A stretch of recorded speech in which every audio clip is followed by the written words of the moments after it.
This is Akashvani. The news read by Anuja Kumar.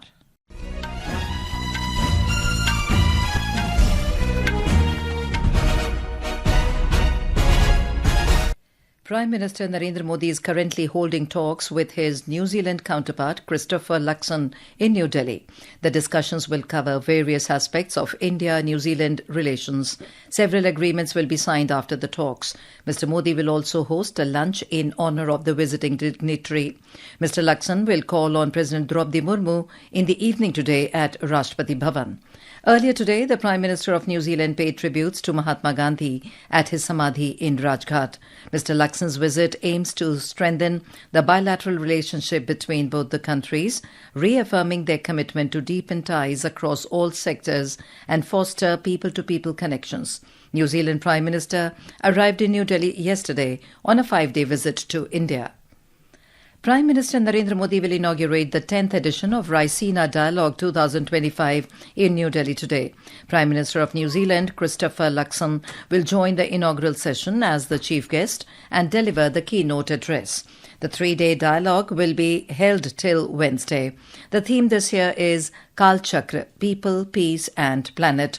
Decision makers and thought leaders of the world will discuss 6 thematic pillars in various formats.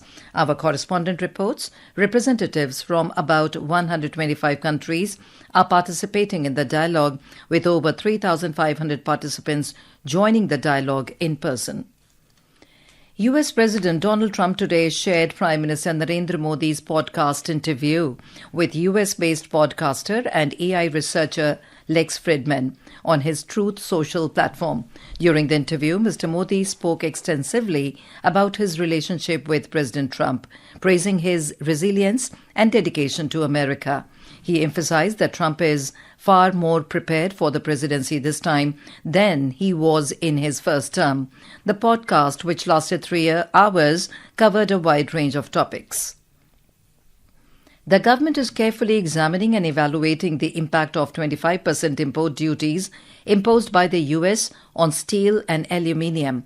This was stated by Minister of State for Finance Pankaj Chaudhary in a written reply in Lok Sabha today. He added that the US has not made any proclamation on imposing import duties on pharma, auto and semiconductor sectors so far. Recently, the US government imposed a 25% import duty on steel and aluminium, which came into effect from the 12th of this month. Chairman of Joint Committee of Parliament on the Waqf Amendment Bill, Jagdambika Pal, has said that the bill is in favour of the poor Muslims. On All India Muslim Personal Law Board protest over the Waqf Amendment Bill, Mr. Pal told reporters in New Delhi that 428-page report has been tabled in the Parliament and the amendments have been made for the betterment of the Waqf Board. He alleged that there is a conspiracy to create fake narrative among minority communities against the government.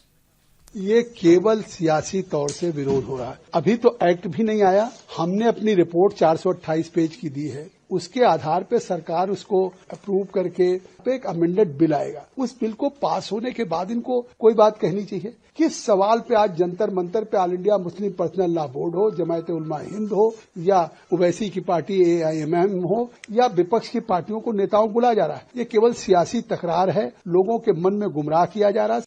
The government has said that over 20,000 cases are pending so far under the Companies Act and Insolvency Bankruptcy Code. Replying to a supplementary in the Lok Sabha today, Minister of State for Corporate Affairs Harsh Malhotra said the government has taken several steps to facilitate expeditious disposal of the cases. In Punjab, police has shot dead an accused of a recent attack on a temple in Amritsar. He has been shot down during a brief encounter in the early morning today at Amritsar.